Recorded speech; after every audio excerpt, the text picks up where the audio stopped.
Hello, all you film freaks and movie maniacs out there. My name is Nolan Carr, and I'd like to welcome you to the go-to podcast for all things cinema. But before you can ask any questions, just sit back, relax, as I present to you a Strawlane Studio Productions Critiquing with Carr. And welcome back, ladies and gentlemen, to yet another edition of Critiquing with Carr on Memorable Movie Monday. As always, if you enjoy these reviews, do us a favor by subscribing on YouTube, following on the audio platforms, clicking that thumbs up or like button so you can tell us you enjoy these episodes, turn on post notifications so you can stay up to date on those platforms when new episodes release, as well as clicking that share arrow so you can continue to grow the podcast with our friends and family. If you want other ways of staying up to date with the show, do us a favor by following us on Instagram at Critiquing with Carr. On this week's edition of Memorable Movie Monday, we have a great review to talk to you about today for an exceptionally interesting movie. Before I talk about which movie it was, we have a few things to address. As these reviews usually go, I talk about who's behind the camera to make it possible, who's in front of it to make it possible, its box office total, its budget, its competition, how it did during award season, and much more before I discuss my likes, dislikes, and ranking on 10 Diamond Days. Because on this week's edition of Memorable Movie Monday, we're talking about Roberto Benigni's 1997 classic, Life is Beautiful. And with that being said, let's begin. Leading the charge as both the director and one of the screenwriters is Roberto Benigni. The other screenwriter is Vincenzo Cerami. It was produced by Gianluigi Braschi and Elda Ferri. This movie stars Roberto Benigni and Nicoletta Braschi. The cinematographer for this film is Tonino Delicali. It was edited by Simona Peggi, and the music was done by Nicola Piovani. The production company for this film was Malampo Cinematografica. It was distributed by the Cecchi Gori Group in Italy. The release date was December 20th of 1997 in Italy. The runtime for this film was 116 minutes. The budget for this movie was 15 billion lira, and the box office total for this movie was $230.1 million in US currency. The accolades for this film are as follows. At the Academy Awards, Elda Ferri and Gianluigi Braschi were nominated for Best Picture. Roberto Benigni was nominated for Best Director. Roberto Benigni won Best Leading Actor. It won Best International Film. Vincenzo Cerami and Roberto Benigni were nominated for Best Original Screenplay, and Nicola Piovani won for Best Original Dramatic Score. At the BAFTA Awards, Roberto Benigni won Best Leading Actor. Vincenzo Cerami and Roberto Benigni were nominated for Best Original Screenplay. It was also nominated for Best Film Not in the English Language. At the Goya Awards, it won for Best European Film. At the César Awards, it won for Best Foreign Film. At the European Film Awards, it won for Best Film. Roberto Benigni won Best Actor. At the Toronto Film Festival Awards, it won the People's Choice Award for Best Film. At the Satellite Awards, it was nominated for Best International Motion Picture. At the Screen Actor Guild Awards, it was nominated for Best Performance by a Cast in a Motion Picture. And Roberto Benigni won for Best Performance by a Male Actor in a Leading Role. At the Producers Guild of America Awards, it was nominated for Best Film for Outstanding Production. At the National Board of Review Awards, it was nominated for Top 5 Foreign Films. The German Film Awards, it won for Best Foreign Film. At the David D. Donatello Awards, it won for Best Foreign Film. Roberto Benigni won for Best Director. Miglior Attore and Roberto Benigni won for Best Actor. Miglior Attore and Sergio Bini Bustric were nominated for Best Supporting Actor. Roberto Benigni and Vincenzo Cerami won for Best Screenplay. Tonino Delicali won for Best Cinematography. Simona Peggi was nominated for Best Editing. Nicola Piovani was nominated for Best Music.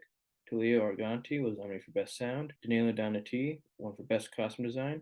Elda Ferri and Gianluigi Braschi won for Best Producers, and Danilo Donati won for Best Production Design. At the Directors Guild of America Awards, Roberto Benigni was nominated for Outstanding Directorial Achievement in a Feature Film.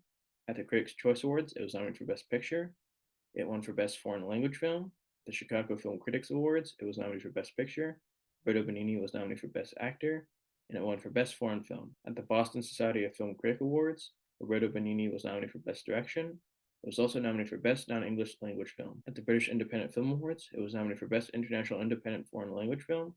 And at the Japan Academy Film Prize, it was nominated for Best Foreign Language Film. And now it's time for one of my favorite parts, which is when I discuss the top 10 highest grossing films of that year's release, being 1997. Coming number 10 is The Full Monty. It was distributed by Fox Searchlight Pictures. Its worldwide gross was $257.9 million. And it stars Robert Carlyle, Tom Wilkinson, and Mark Addy. Coming number 9 is The Fifth Element. It was distributed by Gaumont Buena Vista International. Its worldwide gross was $263.9 million. It stars Bruce Willis, Gary Oldman, and Ian Holm. Coming number 8 is My Best Friend's Wedding. It was distributed by Sony Pictures Releasing. Its worldwide gross was $299.3 million. It stars Julia Roberts, Dermot Mulroney, and Cameron Diaz. Coming number 7 is Liar Liar. It was distributed by Universal Pictures. Its worldwide gross was $302.7 million. It stars Jim Carrey, Maura Tierney, and Jennifer Tilly. Coming number 6 was As Good as It Gets. It was distributed by Sony Pictures Releasing. Its worldwide gross was $314.1 million, and it stars Jack Nicholson, Helen Hunt, and Greg Kinnear. Coming number 5 was Air Force One. It was distributed by Sony Pictures Releasing. Its worldwide gross was $315.2 million. It stars Harrison Ford, Gary Oldman, and Wendy Crewson. Coming number 4 was Tomorrow Never Dies. It was distributed by MGM Distribution. Its worldwide gross was $333 million. And stars Pierce Brosnan, Jonathan Pryce, and Michelle Yeoh. Coming number 3 was Men in Black. It was distributed by Sony Pictures Releasing. Its worldwide gross was $589.4 million. And it stars Tommy Lee Jones, Will Smith, and Linda Fiorento. Coming number 2 was The Lost World, Jurassic Park. It was distributed by Universal Pictures. Its worldwide gross was $618.6 million. And it stars Jeff Goldblum, Julianne Moore, and Pete Postlethwaite. And coming in at number 1 as the highest grossing film of 1997 was Titanic. It was distributed by Paramount Pictures. Its worldwide gross was $1.84 billion.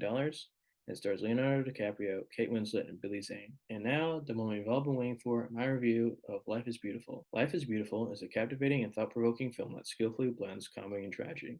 Directed by Roberto Benigni, the movie takes place in Italy during World War II and tells the story of Guido, a charming and imaginative man who uses his wit to protect his family amidst the horrors of the Holocaust.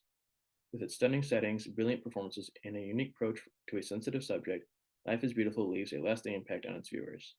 The film opens with a hilarious and adrenaline-inducing car chase where Guido's lack of brakes leads to a series of unexpected events. The scene not only sets the tone for the film's comedic elements, but also introduces us to Guido's quick thinking and resourcefulness. One of the film's standout features is its visually stunning portrayal of Italy. The picturesque landscapes and charming Italian towns create a breathtaking backdrop to the story. From the tranquil countryside to the bustling city streets, each location feels like a character in itself. Furthermore, the exquisite wardrobe choices contribute to the film's authenticity and attention to detail, transporting the audience to the era of the 1940s. Additionally, the seamless transitions between scenes, particularly the transition from leaving an event on a green-painted horse to Guido's marriage and the introduction of their son, showcase the director's skill in storytelling and cinematography. Guido's unwavering pursuit of love, particularly his passion for the Princess Dora, is a testament to the power of persistence. Despite facing rejection after rejection, Guido's genuine and free-spirited nature gradually attracts Dora's attention. While addressing the sensitive topic of the Holocaust, Life is Beautiful manages to strike a delicate balance between seriousness and lightness. The film acknowledges the gravity of the situation without delving into the overwhelming darkness. Despite its many strengths, Life is Beautiful falls short in certain aspects. Guido's over-the-top personality and constant need for attention can become tiresome, particularly in the second half of the film. His exaggerated behavior during the trip to the concentration camp and as a waiter at Dora and Rudolfo's party feels out of place and detracts from the overall tone. The character of Joshua, initially endearing, becomes annoying with his incessant questioning and defiance in the camp. The film introduces several memorable characters, including Dr. Lessing, whose demeanor remains consistent throughout the narrative, showcasing the actor's range and depth. However, the ending of the film feels rushed, similar to Schindler's List, leaving the audience longing for a more thorough exploration of the struggles faced by the Jewish prisoners during their liberation. In conclusion, Life is Beautiful is an engaging and poignant film that successfully intertwines comedy and tragedy.